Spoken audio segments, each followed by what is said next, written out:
Jens Thraenhart will now share his thoughts on the future potential of China Outbound Tourism. Jens is the Executive Director of the Mekong Tourism Coordinating Office, which is the organization to promote 6 destinations in Southeast Asia: Vietnam, Laos, Cambodia, Myanmar, Thailand, and 2 provinces in China. Jens was the co-founder of Dragon Trail before he came to Bangkok. Before coming to Asia, Jens worked in promotion and in marketing in Canada with Fairmont Hotels and with the Canadian Tourism Commission. Jens, I'm happy to have you. I'm happy to offer you a warm welcome. Off you go. Thank you, Jan. It's my pleasure and honor to be part of the BUZZ.travel China Expo. And what I was asked to talk about is my personal thoughts about the potential future of China outbound travel. And I extended it a little bit by saying, by looking at the past. And I will explain why. So obviously China is a big country, and what many people don't realize, it really fits a lot of the European and Asian countries within, its borders. And I've had the privilege to be able to travel all across China to various parts when I lived in China for over 5 years.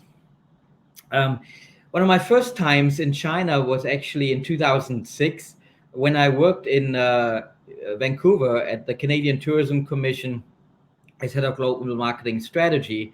And I visited the China office. Here you see Derek Gulpin and his team in front of the CCTV tower that is not even yet totally finished. I was also then invited to join Yahoo for their search party in Xiamen in the southeast. And what's unique about this is that actually this was the time when Yahoo entered the Chinese market.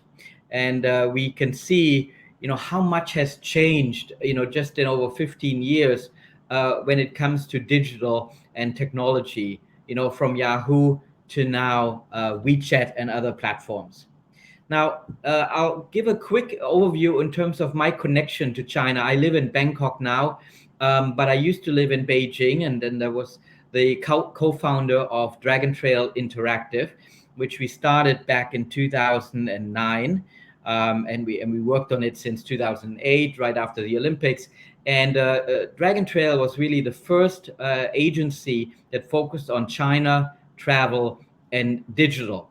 So this was a very tight focus and really helping travel companies all over the world to connect to Chinese consumers via social media, Chinese websites, and digital marketing. We won a few awards, and one of our proudest ones was in 2012, where we won the Red Herring Asia Award. And this is with my co-founder, George Sao, who spoke earlier. We also started ChinaTravelTrends.com, which at that time was like the only website that talked about the Chinese travel market. So it was actually very popular. And we also published 2 books, the China Travel Trends books in 2010 and 2012 in partnership with Pata, Kotri, and we were also endorsed by various associations all over the world, from CNTA, the China National Tourism Administration. You see the vice chairman having an intro to the book, to UNWTO and the World Travel Tourism Council, and many more. So it was a very unique publication, and you see us there with the former Secretary General of the UNWTO and the Minister of the Maldives. We handed out this book to many ministers and CEOs all over the world, and they used it when they went to China to be prepared. So you can still probably find copies of the book online when if you search for it, and we got very good reviews on it. Now, I also was involved in Pata China as the first chair of the Pata China chapter. We launched the chapter in 2011, and we also started various student chapters during that time as well. You see here at our launch event, with Kate Chang, the director of the PATA China office at that time, and Martin Kreggs, the CEO of PATA at the time, and various high-level academics and tourism experts in China at the time. During that time, we also launched the PATA China Responsible Tourism Forum. And at that time, many people didn't really think about China as being a responsible tourism destination. But we uncovered that there were many responsible tourism initiatives were going on. If it is at the Beijing Wall, or if it's in Yunnan at the Linden Center, which we'll talk a little bit further on. So a lot of great initiatives that we were able to showcase.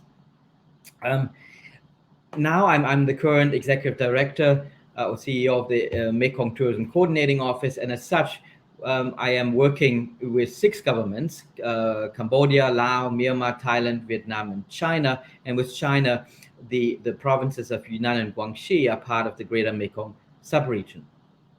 And so it's an organization that is owned by the country, and we have an annual conference, which is the Mekong Tourism Forum. And last year, actually, it was hosted by the Ministry of Culture and Tourism of China in Dali, in Yunnan. You see me here with government officials of the Yunnan government and the Chinese government. And we also looked around and saw the wonders of Yunnan and Dali here with our team from the Asian Development Bank, which is a big supporter of our initiatives. I'm also the founding CEO of Chameleon Strategies, started the company in 1999. We're doing strategy work for a lot of destinations and brands, from hotel companies to cruise lines and other ones. And actually our last project was in China, was in Guilin in Guangxi, and looking really at the development of sustainable tourism in this part of China. And here you see one of the meetings that we had in one of the villages with the community leaders.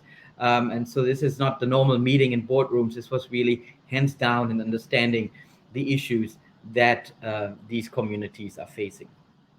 And finally, I'm also involved in UNWTO. I'm the current second vice chair of the UNWTO affiliate members, which is the private sector group, or all the various organizations that are not national governments.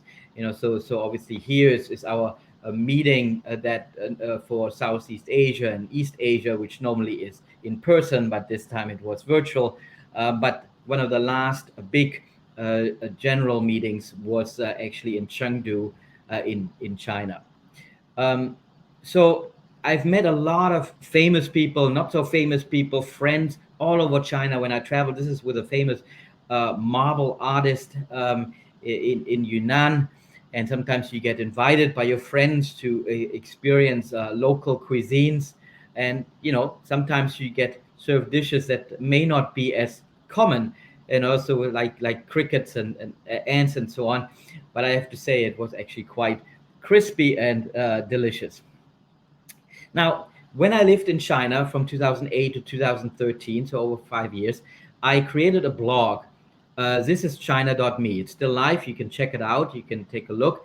And the blog is very simple. I took pictures of interesting things that I saw during my travels around China. And what I wanted to do this time with this presentation, I didn't want to kind of show data. There are a lot of excellent presentations that you've been hearing over the course of this expo, and I didn't want to have more strategies, more data. There's a lot of things already, but I thought I will present my thoughts by telling my China story with pictures. So all the most of the photos in this presentation are actually coming from this is china.me.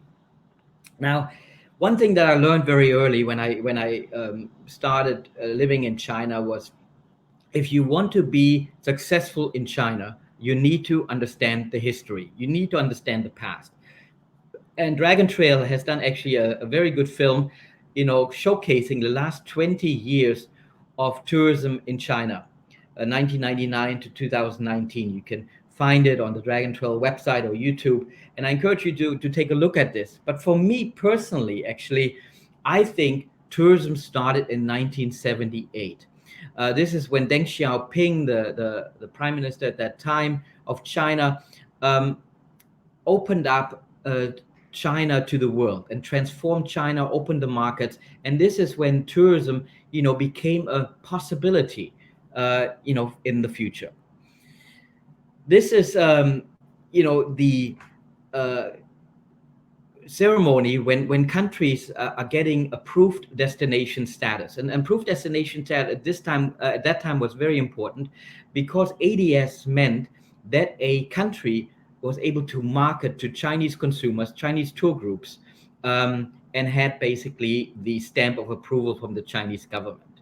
In 1989, 1990, the first ADS was given to a few Southeast Asian countries, Thailand, Malaysia, and Singapore. And so Chinese people at that time, for the first time, were able to travel outside of China to Southeast Asian countries, so beyond the Greater China. In 1999, it was another milestone where Australia and New Zealand became ADS, and Chinese people were able to travel beyond just Southeast Asia. In 2004, it was Europe, the European Union, that received approved destination status. And 2009, as one of the last countries, it was Canada, which we see here on the photo with the Prime Minister of Canada at the time. Now, another big milestone that we all remember was 2008, the Olympic Games. This is the bird's nest in Beijing. And the Olympic Games really signified, putting China on the global stage. And Chinese people were very proud on what they were able to put together, and to really showcase their country to the world. So it instilled a lot of pride in a lot of Chinese people. And pride is actually a key pillar, when we're looking at building a strategy for the Chinese market. 1 year later, it was the 60 years anniversary of China, a big event. And I went to Tiananmen Square in Beijing, and I took photos of people, from young and old, that were very proud and very happy to be Chinese. And they showcased that, I mean, very visibly. It was a big event, and you saw Chinese people coming from all over the world. And this was really something that was very special for Chinese people to be part of this 60-year anniversary. There were not many foreigners there, so I mean, many Chinese people, they saw me as very exotic, and asked me to take photos with them. Just 1 year later, another big milestone, and probably for me, one of the biggest milestones when it comes to China outbound tourism, the Expo in Shanghai, 2010. And it was hot during these days at the Expo, and people were standing in line. They didn't care, if it was hours standing in the sun, and some people even collapsed. But in the end, it was really not only having pride for their own country. This is the Chinese pavilion, which is amazing, and here's the French pavilion, which I thought was the best pavilion, from a non-Chinese country. So basically, in order to get into this pavilion, people had to stand around 6 to 10 hours in line, and they did this. I personally, I skipped this one, but there were other great pavilions like Canada and Germany, and so on. But what's also interesting to see about the Expo was that Chinese people, for the first time, they were connected to countries that they really never heard about, like Serbia in this case, Iran, even North Korea exhibited. So this sparked interest for them to actually travel to these places. They get a taste about what they could experience when they travel there. Now, a lot of people asked us then at Dragon Trail and said, hey, you know what, how do I build a strategy? If I want to attract Chinese consumers, I have a great brand, but how do I localize this for the Chinese market? There are obviously a lot of things, from building a Chinese website, not translating it, but localizing it, not putting Facebook and Twitter and YouTube links on it, but the Chinese social media, not just translating, but really, localizing the content, and many things more. But here is a great example, by BMW, to merge Chinese culture, with the brand. And I've been using this slide for over 12 years, I believe. And I think that I've never seen anything better so far that really, showcases, how a brand really was able to, bring their brand closer to the Chinese market. And BMW is very successful in China. Then countries started to market. This is, over 10 years back, where in Sanlitun village in Beijing, South Africa, had a big outdoor campaign. Um, in New Zealand, marketed in taxis, for example, and Dragon Trail developed a interactive game with millions and millions of followers for Canada. And so we won a lot of awards for this, for its innovation. But again, these are just three examples of different channels, how international destinations try to, connect with the Chinese consumer, build the brand, and then have them travel to their countries. Now, first, there was obviously tour groups, and there were a lot of issues with tour groups as well. But again, this was the way how Chinese people started to travel. And when they traveled, I mean, domestic tourism was still a big part of it. They traveled all over the country, and still do, which we'll talk about in a little bit later. But also one thing that's very important to recognize is that, creating a social impact, was very important and still is very important for Chinese people, especially for younger Chinese today. You see here a ticket by China Southern Airlines, which gives 10 RMB to their charity foundation. Now, 10 RMB, you might think it's not a lot of money, but the volume that these airlines generate, makes this actually a significant amount. A train is very important, in when we look at travel and tourism in China. This is a trip that I took from Guangzhou to Beijing, and fairly inexpensive. This was an overnight trip. Yeah, I mean, people know how far Guangzhou, I mean, close to Hong Kong, is from Beijing. And I had to sleep, but it was amazing to see China from a train, for I think over 15 hours.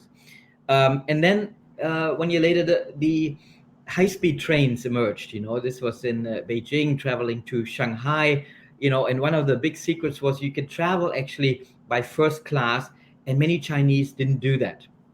And so you would able to get a great deal and have the entire first class cabin for yourself. Now, this secret is no secret anymore. And if you want to travel in first class, you have to book 2 or 3 weeks in advance. But still, if you can get a seat in first class, it is a very nice experience. And you see also the food offerings are actually very local. This is I took a high-speed train in Guangxi to Yunnan, and you see fruits and nuts and vegetables, very healthy food offerings, and the food vendor, wearing a traditional costume. So train travel is very popular, as we can see here. I mean, and it can be a bit daunting for people that don't speak Chinese, and buying the ticket and going into the right place in a big train station like this. But it is really still one of the main modes of transportation in China. Now, who is traveling in China? It's still friends are a important part. So friends traveling in China is one of the groups with a very significant pattern of behavior. And these people, they look to explore not only their own country but also internationally. There are mini groups, we call like semi-FIT. So they're groups, but they're not big groups, and most of the time they know each other. Another big important group, and this is a group that is still very important, is families. People traveling with their kids. And we'll talk about this a little bit later, how this is still very significant when we're building strategies post COVID-19. Shopping, has been a major part, if it's domestic travel or international travel. I'm not going to go into detail here. I love this picture of the lady, having her mobile shop. I thought this was a nice representation of the shopping culture in China. Then people started to fly away, and to countries. Here we have an example in Cambodia at Angkor Wat. People take photos, post them on forums and social media. Here we have an example in in Egypt, and obviously there are many more, but these voices, these stories that are being told, they influence people where and how they should travel. And here's one thing that is extremely important to remember: the pride of the Chinese people, as we discussed before, travels with them. And this is a very significant photo that I took being on a flight, and I think this kind of shows it right there. This person, even though he traveled somewhere, still he's very proud to be Chinese. Now, not everyone can travel, and I'm always amazed by the innovation of Chinese people, to come up with solutions, to solve problems. You know, this is a little bit tongue in cheek, these photos, but you can see my point here. You know, even it might be difficult, but he has a solution to kind of heal his finger, or before the air conditioning that is sharing two rooms. Now you might think, oh, okay, great. This is Switzerland. This is not Switzerland. This is Interlaken near Shenzhen. So what Chinese people did is they built entire replicas of European towns in many cases, in China. This is Paris. No, it's not Paris. It's fake Paris near Hangzhou. Another example. But that also then gave Chinese people the feeling that yes, they want to now see the real thing. They want to, walk down Champs-Élysées and go shopping for a Louis Vuitton bag and eat a croissant at breakfast. That's now something that they want to do with the real thing. Now, the smog came, and as you can see, it really was quite intense, and that also, drove people to travel away, to kind of go to other places, where it might be, more sunny from that standpoint. And what did people do? They dream. They use the internet, like this here at the Apple Store in Beijing, where people use these various websites and so on. But if a website is not translated or localized correctly for the Chinese market, people get turned off very quickly and saying, well, you know what, if this country can't even be appropriately localized for me, how can they take care of me when I actually visit their country or visit their hotel? This is at the Apple Store in Beijing as well, where people are buying, iPhones and iPads and stuff to get, themselves. And obviously Samsung and other devices are just as popular. Then what happened was the URLs are blocked. They started with Twitter and YouTube, and then also went into Facebook. Many people couldn't believe that Facebook would ever be blocked in China, but it did happen, and it's still censored. And this was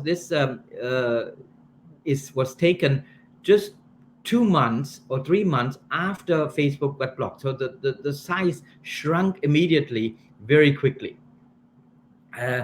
Here we see in 2009 that Sina Weibo launched. This is a launch event in Beijing at the Sanlitun village. And then 2011, we can see end of the year, 250 million people were already following Weibo and being active users. So you can see on this chart as well that a lot of the social media platforms that are showcased here don't exist anymore. The only one that I think is still very significant is Qzone or QQ. But again, I think this is also being replaced by WeChat, and the owning company is the same, Tencent. Now, people starting to take photos, and these photos obviously were very important, to tell their story, to influence other people on social media, on forums. And this is then also internationally, if it is in New York at Wall Street, or is it at a national park in Canada, and that influences people to travel. In 2011, WeChat launched, and as we heard from other presentations, WeChat is like the Swiss Army knife, of tools, digital tools, where you can really manage your entire life. I'm not going to go into detail. I think a lot of presentations have done that before, but WeChat, Weibo, and now also TikTok are major platforms, that people that are serious about marketing to China need to be understood. Now, what do we do now? We've spent a lot of money. We're ready to market to China. We may have done it for even 10 years, but now Chinese people are not traveling internationally. The borders are closed. They're traveling domestically. what can we do now? This is one of the questions that people ask me sometimes. What can I do? Should I market to Chinese people, or should I wait? And if you contact various digital agencies like Dragontrail, they'll give you the answer. I mean, building relationships now is very critical. But there are a few things, and these are my personal thoughts, that I think will be important. The first thing is, people will look at which countries have handled the pandemic the best, which countries have a solid healthcare system or infrastructure. So if something does happen, I'm taken care of. I feel safe. Communication is very important when it comes to that, because if communication is not very clear, and we see that actually now also in China, people are canceling their trips when they want to go somewhere, but they don't really know what the process might be. But with China, it's a little bit different because everything is driven by the government and there's a lot of government control. But if you travel internationally, you don't know, am I taken care of? And there might be many Chinese people that will wait to travel internationally until they feel safe. But I think, a place where they would go is somewhere where they feel a country has taken care of the pandemic in a positive way. Another thing that I think people forget easily is these hate crimes that we saw, a few months ago against Chinese people in the UK, Australia, US. Excuse me. And this is something very significant. Why is it so significant? Because people don't want to put their family or their friends in harm's way, especially when people travel with kids. They want to go somewhere and say, well, you know what happens if my child gets attacked, or if my wife gets attacked, or my friends gets attacked, or my grandfather or my father gets attacked? So, these countries, you know, um, are places that Chinese people may avoid. Also, who wants to go to a place where they're not welcome? So this is important. So people ask me, well, what can we do? I mean, this happened, and now how can we prepare our destination for that? One thing is to really communicate that we are not like this. We are actually welcoming Chinese people, Asian people to travel here. We take care of them. It's a hard thing to do, but I think this is better than nothing. So I think this will be very important in a decision making process. Another thing that is, I think, very interesting is China gave aid to a lot of countries during COVID-19. This is Laos as Cambodia as an example. So these countries received masks, and later on maybe they will receive vaccine. This is an example from Greece. So it's all over the world. I think it's over 100 countries that received aid from China. Now, here is a little idea. When you build your strategies, when you build your campaigns, build in this appreciation. Maybe at the airport it says, welcome. We appreciate what you've done for us, during COVID-19. So again, this is obviously controversial. Many people think differently. But again, if you're really looking to promote to Chinese travelers, this is one way to do. And this goes a long way, where people say, yes, what, they're looking to welcome me. They're appreciative of what our country has done for them. Here's an example of Thailand, where China is grateful for Thai support, and so this is very well received. And the Tourism Authority of Thailand also has done, some campaigns on WeChat to communicate that support. So this is something quite important. Now, we've heard about key opinion leaders. These are kind of like the Chinese bloggers, KOLs. I'm not going to go into detail what to do and how they operate. They do operate slightly different, and it's not exactly cheap to market to KOLs. But think about something else. Right now, obviously, these KOLs are in China. They can't travel. You can't invite them to stay at your hotel or visit your destination and blog about it, or put photos on Weibo and WeChat and TikTok and other platforms. But there are actually a lot of Chinese people that live outside China. So what about this concept of key opinion locals, KOLs, locals? So these are people that are living outside of China.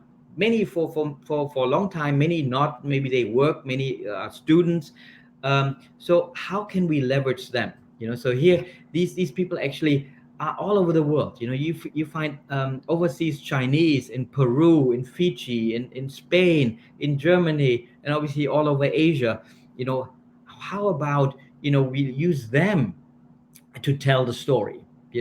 Dragon Trail actually did a webinar about marketing tourism to Chinese in Europe. I encourage people to take a look at this. There's some very good ideas in that, and actually I think a blogger as well who lives in Berlin is telling her story, how she is communicating with her friends at home and telling about her life in Berlin. Students are an important and interesting demographic to look at as well. But what people may think, okay, well, they're using Facebook when they're living in Berlin or in Sydney or in New York, uh, but that's a misconception. They may use Facebook, but in the end, they're still using, you know, Twitter, WeChat, and TikTok and Weibo to communicate with their friends at home. So another interesting demographic is there's a startup called Hi Guides or Huang Voucher, which is a interesting startup where Chinese people, when they travel overseas, they can hire a guide or a driver, but these drivers and guides are Chinese or Chinese speaking, so interesting opportunity to market to these people as well, and very easy to find because they're on this website. There are other websites I think as well, and some of the OTAs have similar schemes as well. But again, something interesting to look at. As I mentioned before, these local platforms are still very important, and if you're looking to do something like that, I advise you to look at one of the China agencies to get help from. But getting together with your community of hotels and museums and restaurants and so on, and get together, to then find the domestic Chinese people that live in that country, to help promote and tell the stories of that destination, I think can be very powerful. Now, one of the other learnings that we can take on is the just 7-day holiday period, the autumn festival that just finished. 637 million trips, which is 80% of 2019, tells us it's not as much as last year, but it's almost the same. So that shows us the resilience of the domestic tourism industry, and that Chinese people are looking to travel.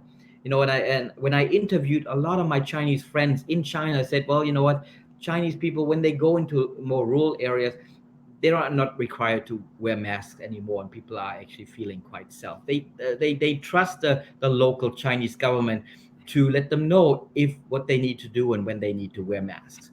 And you see these masses of tourists that travel to sites and national parks and rural areas, and the high-speed train network has something to do with that, because it's very easy now to go to places in a very comfortable way. If people don't want to fly, they can use the train, and it's fast, it's comfortable, and not very expensive.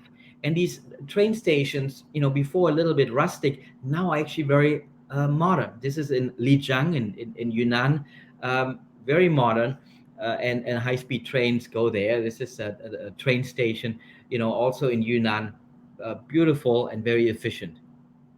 Now here is a list of the provinces that were most visited or had the most revenues in billions, you know, uh, during the last holidays.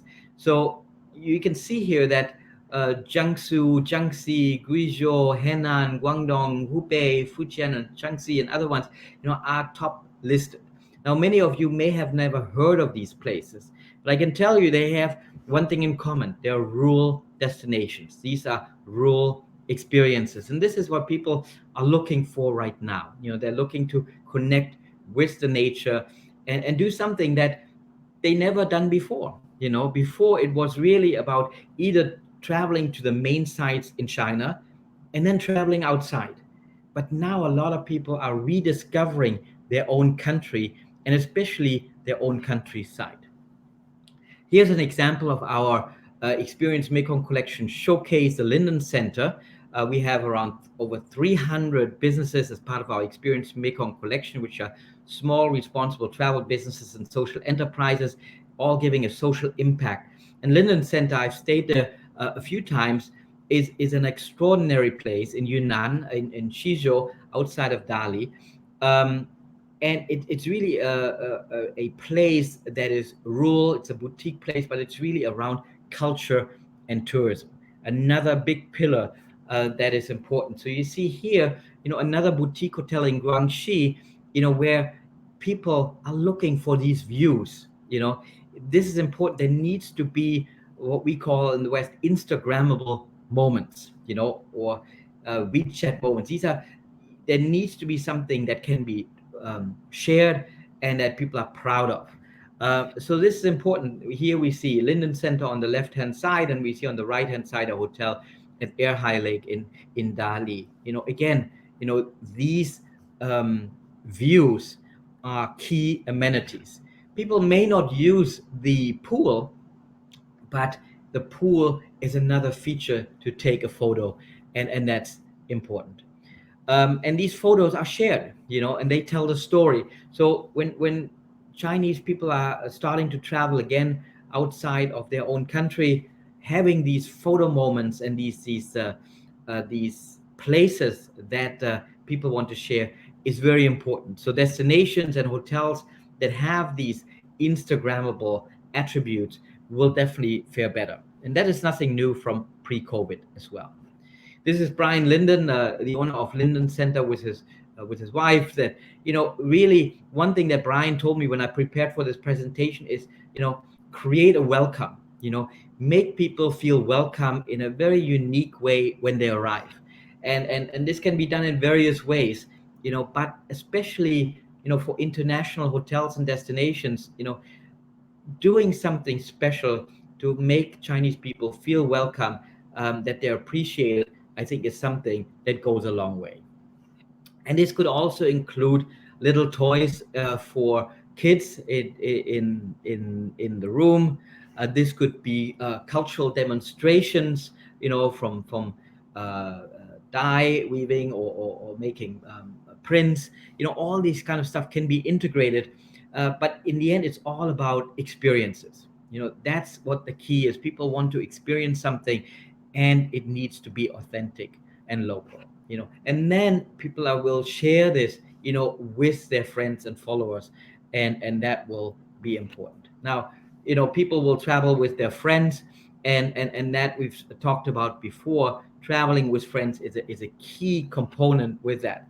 Now, food is another piece that we want to highlight. And culinary experiences is nothing new, but especially hotels need to have a lot of culinary options, different restaurants and bars, and also a Chinese menu is considered to be very important. Um, and this food, if it's local and if it's fresh and if it's organic, and seafood is definitely a driver for Chinese people, is something that should definitely be considered. I talked about friends and family, again, keeping them safe, uh, making it comfortable for them to travel is a key component. So, if people are looking to plan their trips either in China or outside of China, making sure that they're taken care of, that they're welcome, that they feel safe. And if something does happen, that they are not stranded, that there's infrastructure from a health standpoint and measurements in place, to take care of them.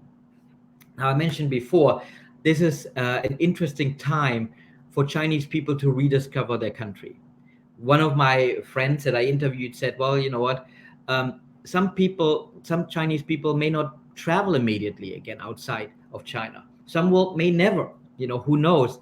But I think now Chinese people are rediscovering their country, the beauty of their country that, they kind of took for granted. We know it by ourselves. If we have something right now, a neighborhood, we don't really appreciate it that much. Now there's no choice, and they see it and they're like, wow, China has so much to offer.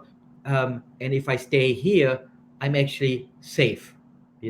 So again, we may see not a super high curve up in terms of international outbound travelers Obviously, there will be a lot that will, but I think there will also be a lot of Chinese people that take that option of traveling within their own country.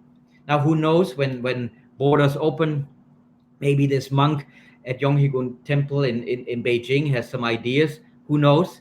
But I think the idea is that we are looking for our next trip. This is my daughter in Hong Kong, waiting for our flight, and she is already waiting for her next trip. With that, I say 谢谢. Thank you very much. And I know Chinese people are looking, not only to welcome foreign tourists when borders open to travel within to China, but also want to be welcomed by international destinations, hotels, cruises, attractions, restaurants, and so on. So I think we have a bright future ahead. But I think, as many speakers before said, things will not be the same. There will be changes, and they are very important to take into account when building strategies. Um, that's it for me. Thank you very much. You can contact me at the email there, or you can find me on LinkedIn or my own website, Thraenhart.com.